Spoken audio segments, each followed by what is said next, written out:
just got a shipment from my sister. Lexi sews stuff and I'm going to open it.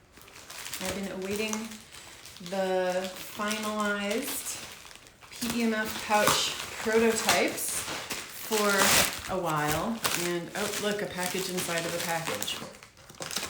I've been awaiting this moment.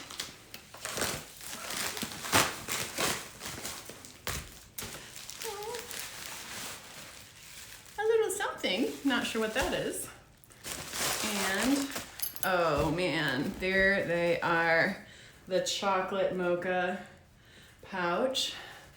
This is like a darker color.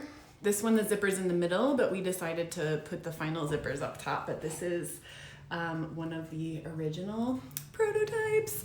So to show you the color difference, so we've got caramel and mocha. So this is the final prototype size, shape, color. It looks so cool. It's waxed canvas, so it's wet water resistant. Oh look,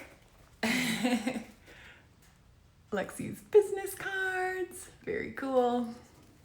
I like this YKK zipper.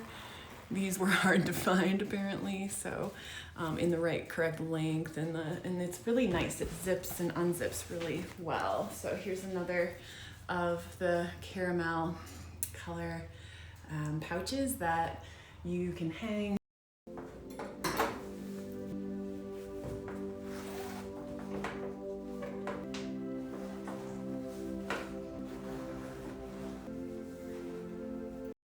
And store your PEMF stuff, all the stuff, including the phone and whatever else you're needing to store, so that it's just a little more fortified, or it's easier to sanitize between patients. You can hang it on a horse stall and not worry about it getting dusty or damaged. So yeah, really pleased about the final outcome of the pouches. Yay! I'll include a link to where to find Lexi at Lexi Sews Stuff below this video.